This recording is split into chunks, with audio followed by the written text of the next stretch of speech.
What is going on YouTube? It's Dividend Investment Guide here, yet again with a brand new episode.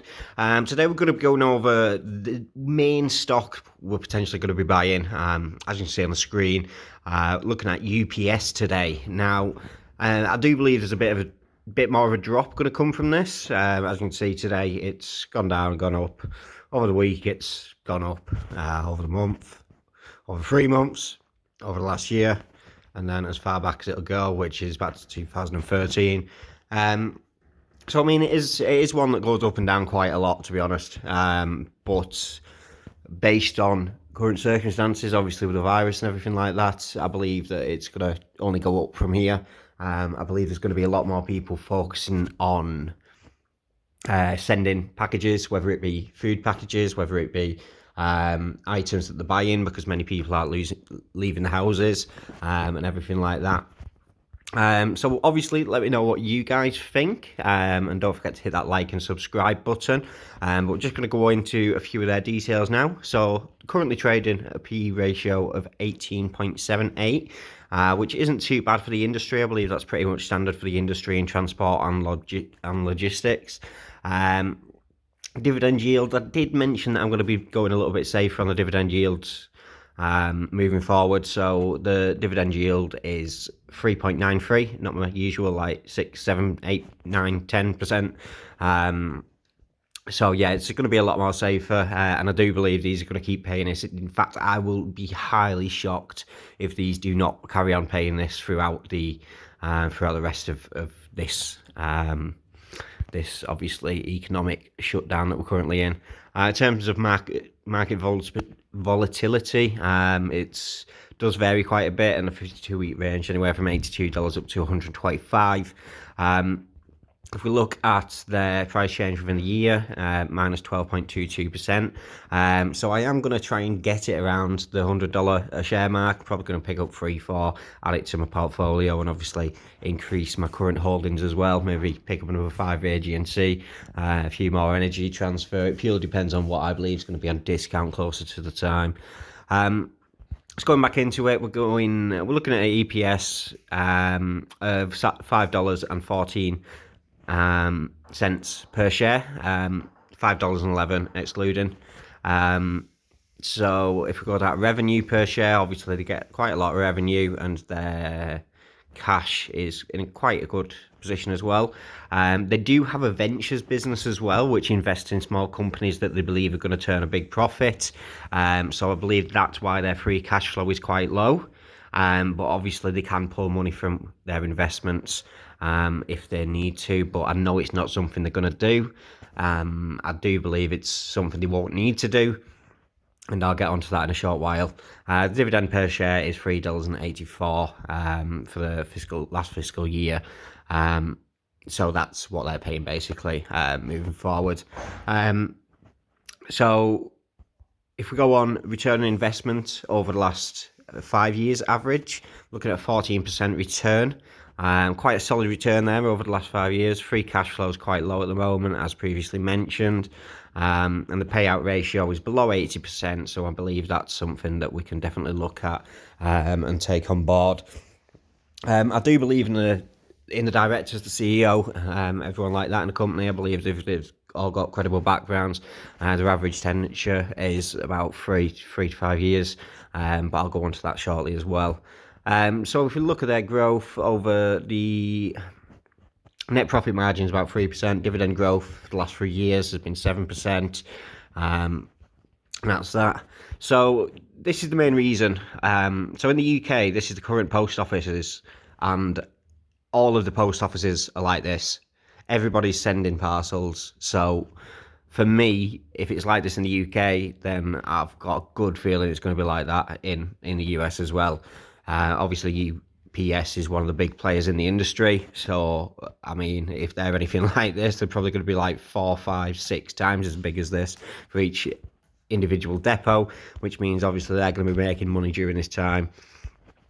So if we go into the Simply Wall Street, we're going to have a look at this now. So I believe it's trading at about 2.9% below the fair value. It's another one with a high level of debt, but a high and reliable dividend of 3.93. as I've mentioned, I don't believe the debt's an issue. I do believe they're going to actually come out of this better than a lot of typical companies. They're in a position where they'll be able to keep making money through this current climate, and probably actually make more money than they usually would as well. So yeah, it's not undervalued at the moment, dramatically. So I am gonna probably look to wait till the price drops a little bit if I can. But then again, I don't want to miss out on the opportunity, so I'll probably just buy a share here, share there, and just as the price goes down, keep picking up one here and there, really, 1, 2. We'll look at the industry. 7-day UPS has actually beat the industry, it's beat the market as well. If you look at 30-day, it hasn't. 90-day, but if we include dividend investment returns, then we're looking quite solid for the industry compared to the other companies within logistics and transport, and obviously they're less volatile as well compared to the industry. And so valuation at the moment, so a lot of companies don't believe it's really good value, but like I say, I'm going to be dollar cost averaging in rather than just buying a load of shares outright. That way I don't miss the bottom. It's always the best way to do it. Just buy a share here, buy a share there whenever the price drops, rather than just buy them all and then be like, oh, I should have waited.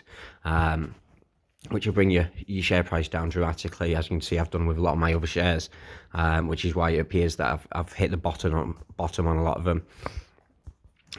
So yeah, quite a few different things there. So if we go into future growth, a lot of analysts are actually expecting them to grow next year and carry on growing, which I don't know if you've seen a lot of other companies like airlines and cruise lines, but they're expected to be in debt next year. So it's a much different story investing in a company like this. I actually believe it's going to grow more than that. I really don't believe that it's only going to carry it going. Yeah, I believe this is going to be more like it. So as you can see, it's like a sharp upturn. That's the lower analysts there at the bottom, all the 3 different dots. So the weaker analysts, the ones that are more bearish on this particular stock, reckon they're going to actually lose money. And then obviously the most optimistic, the bullish ones, are dramatically increasing it. So there's a wide range there, which is, yeah, quite strange to look at. Obviously, different people, different things. So going into the rest of what I wanted to go over, which is simply just my current portfolio. So both markets are open at the moment. We're looking at an actual return of minus £10, which is about $12, which isn't bad considering how much we got invested. Obviously, we've been down $220 before, £220 before. So, I mean, it seems to have steadied out the market. I am expecting another dip to happen within the next few months. I think a lot of Americans are underestimating how much of an effect this is going to have on the economy. And I think it's going to be a lot harder to lock down a country like America compared to the UK as well, because obviously the population's much larger, and it's going to be hard to manage that, in my opinion. So Carnival, I mean, if it wasn't for Carnival, we'd be well in profit. Taylor Wimpey's down a little bit, but as you know, I'm a long-term investor on this position. It's probably one of my key positions, as I say every video. I'm not really that concerned about that at the moment. I'm expecting as soon as the construction sites open back up, that's just going to skyrocket up into the up to probably about the 175p mark, £1.75 mark. I'm expecting, I'm analysing it's going to hit about there as soon as we have some clearer vision on what's going to happen. But obviously I'm going to be holding that long term, so don't take my advice on that one. I'm going to be holding this for at least 3 to 5 years and seeing where it goes from there. I'm really big on this position, as you know. So yeah, I'm going to be mainly buying UPS. I'm going to be looking at another couple of shares, and obviously fortifying the positions I currently have. Picking up some more BP now, which fell a little bit. I was at 20% gains on that only last week. I might go back in on ExxonMobil. It purely depends on the price at the moment.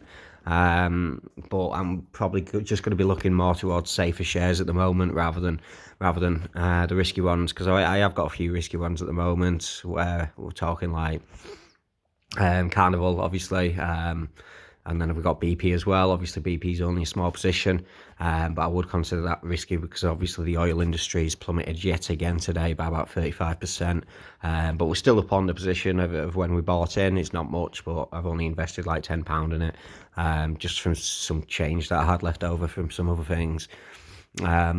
So yeah, I mean that's the portfolio in a nutshell. Obviously, if you do like the video, don't forget to hit that thumbs up key. If you do want to carry on watching the content, then please hit the subscribe key.